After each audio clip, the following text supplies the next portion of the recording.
That was awful. This trial. It was as if Deborah wanted us to face what she had faced. But all I feel is beaten. I feel judged. Like I'll never be understood again. Justice miscarried here. Of course. That's it. I know what that was. Such spectre of injustice has a name. The mythical infamy. I've only read about them. They're so rare, most think them a myth. Haskell's cowardice is to blame. To save his own arse, he condemned a woman he knew to be innocent. And so a terrible ghost was born, and sickness piled on sickness. Haskell has so much to answer for.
Is it just me or? I felt it too.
Hold on.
What is lurking here?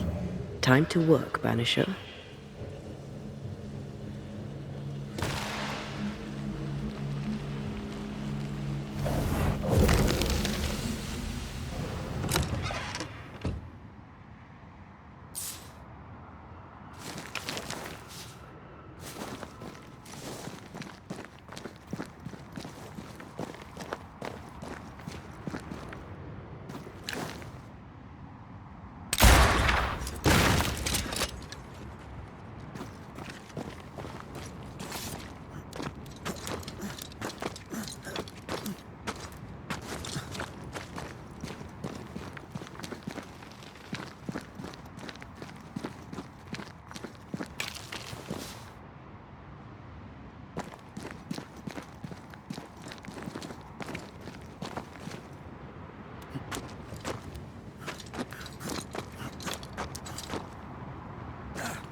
Off we go then.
That down there, I was tense.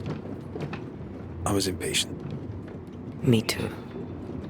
That infamy really got to us. Years of anger coursed through me. Yet now I can't even remember why. Me neither. This is what an infamy does. It's over now. We're here. I said something to hurt you. I'm sorry. I forgive you. And I hope that you forgive me too. How refreshing it is to the soul to be at once thus delivered of that which was one thing above all else. To be at one thing above all else, my friends, is true. The wicked are at odds with themselves. Oh, good. His latest sermon. We haven't missed it.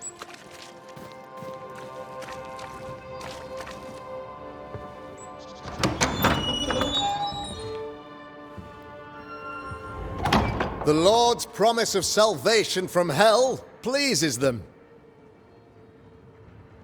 The Lord's salvation from misery and sin here on earth does not. This doesn't look like salvation from misery and sin.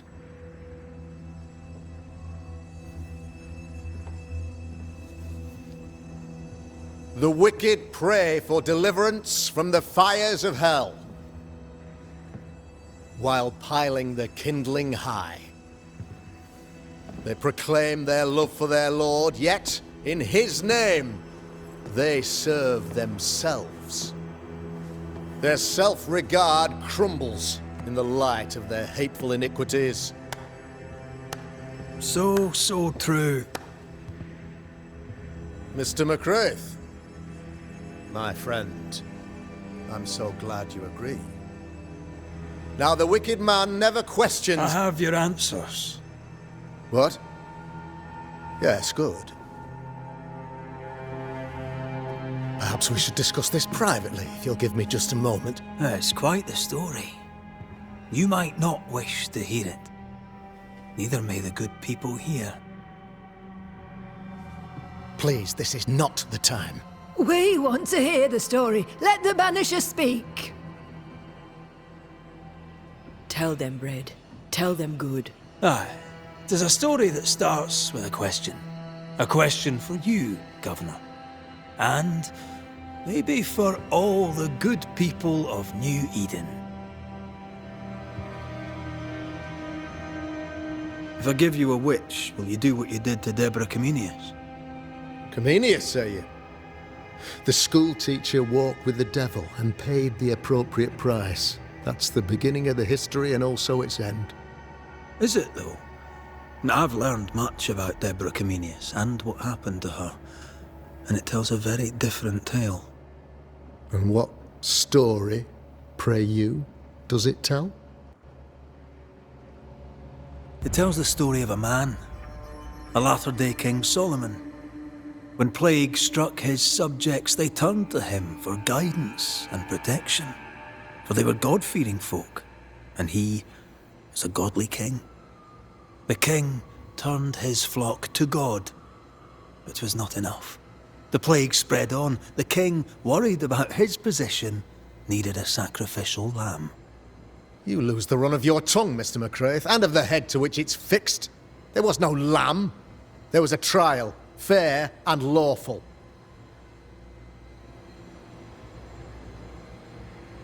The picture of yourself that you hold in your mind is that of a great occultist. To repel the devil, the wise and fearless man must learn the Black Spy's tricks. Have you ever wondered what lies beyond the veil, past the hem, beyond the invisible? Have you ever heard of the Arrowloo? What gibberish is this? No? Your good friend Etienne Roulet did not, it seems, deign you worthy of his secrets. Never mind. Do you then consider yourself a true demonologist? In order that a war be just, three things are necessary. Firstly, the authority of the sovereign. Secondly, a just cause. Thirdly, a rightful intention. Aye, the Summa Theologiae of St. Thomas Aquinas, a classic quote from which you have conveniently omitted an important detail. To wit, a just cause is required, namely that those who are attacked should be attacked because they deserve it on account of some fault.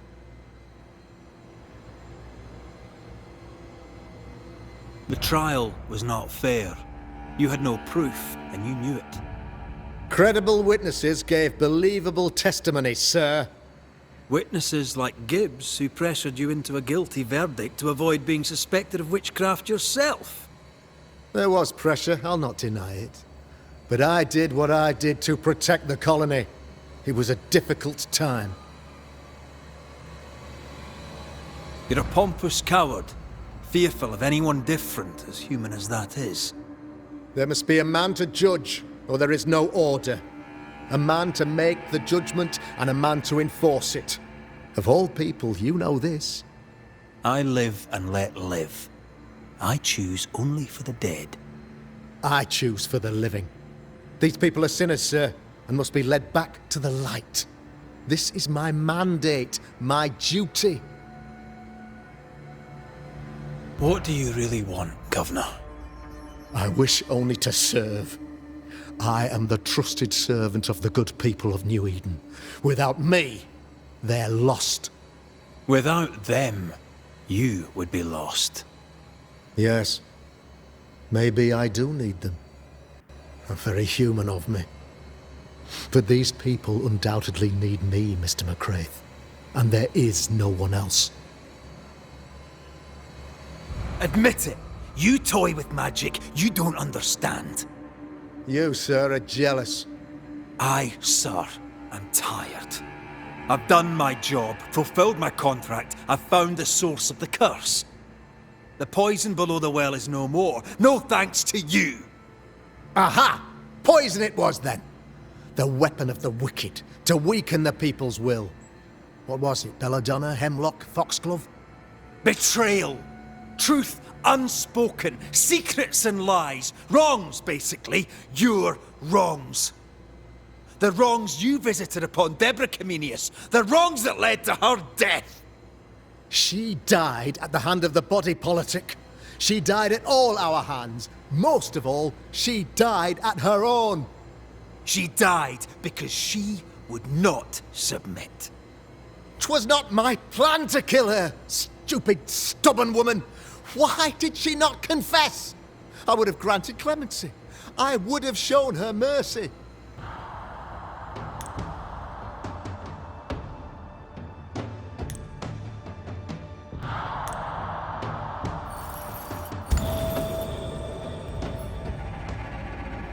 You had the power to stop the madness, but instead you chose to let it run all the way to its barbaric conclusion.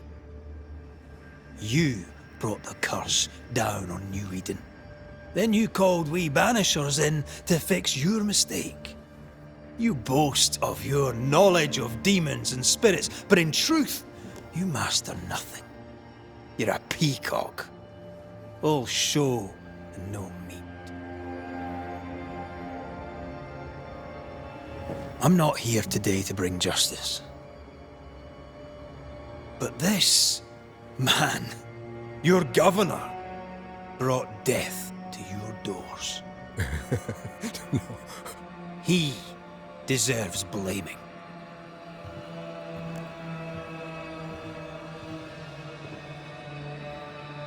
And shame on me if I don't do it. Hell's bells! Friends, have I ever not served the interests of our community? Have I not protected you? Have I not loved you?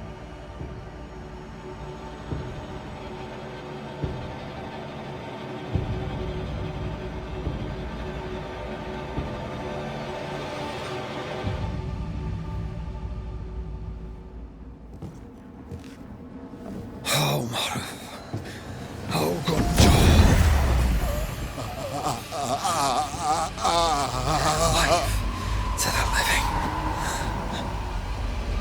Death to the dead.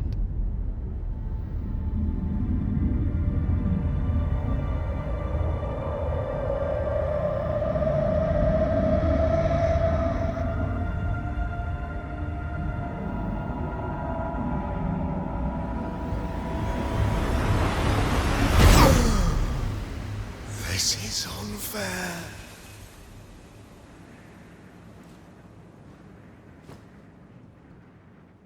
Is the evil gone for good?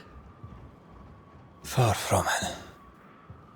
Then who will protect us?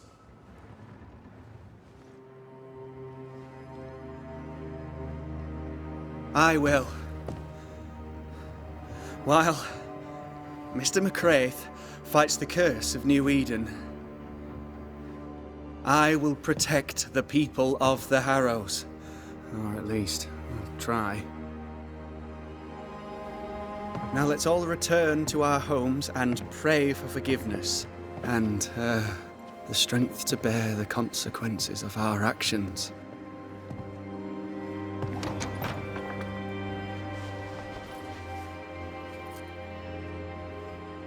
Your fee.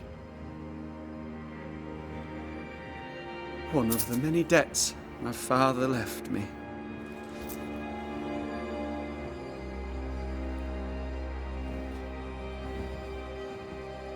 You'd best put your own debts first, young Master Haskell.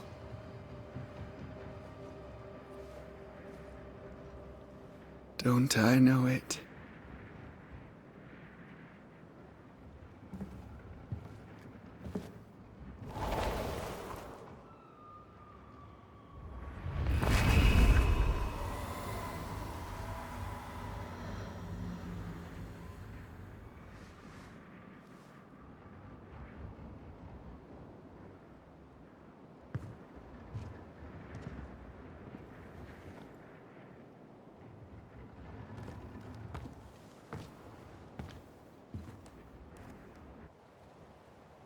I hate this place.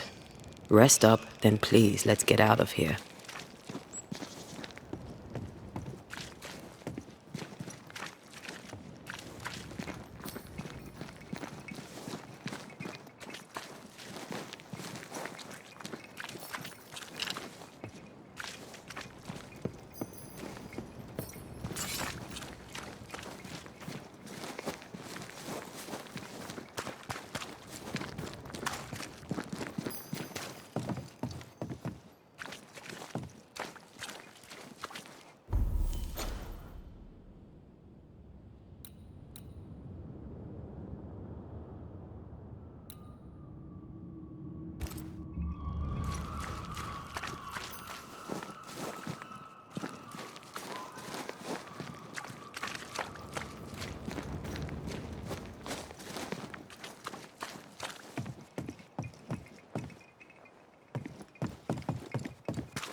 We should search this place more thoroughly.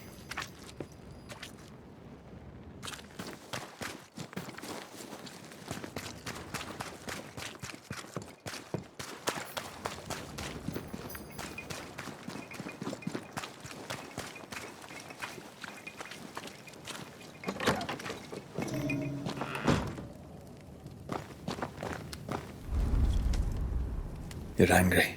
Can tell. Of course you can. Aren't you angry? I'm more disgusted. Disgusted by what we saw down there. By the sins Fairfax Haskell committed in the name of his god. I hope they'll burn in hell. For that I hate myself.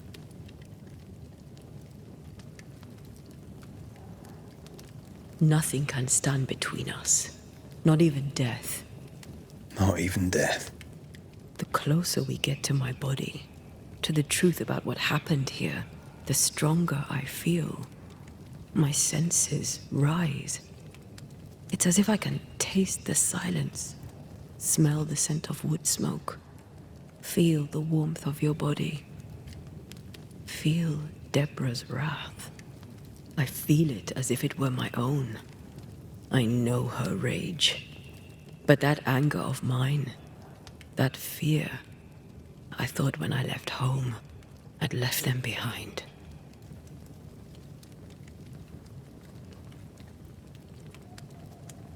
You thought by becoming a banisher, you'd overcome your anger and fear. I thought at least I'd gain control. I'm a big bad banisher. I fear no ghost. I understand now that this control was but a mere illusion. So much so that the sister I thought was gone for good seems to be winding her way back to me. Your sister, Ayomide, wasn't it? No. As a child, before I left Cuba, I had a friend. I chose to call her my sister. That night, the night I died, I dreamed of her. I dreamed of Calendre. Did you go looking for her? Was she near him? It's not beyond the realm of possibility. It's so far beyond the realm of possibility you wouldn't believe it. No, she wasn't there. But I heard her voice. I'd swear on it. How could that be? The nightmare, perhaps? I don't think so. The nightmare felt close. This felt like it came from further away. As if from a different realm of being altogether. What did you hear her say? I don't know. I don't remember. I think she said we were family. Never to be divided. She's after my job. She can't have it. I'm your family now. Nothing's tearing us apart. No, not even death. Still angry? Gloriously.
Ceridian?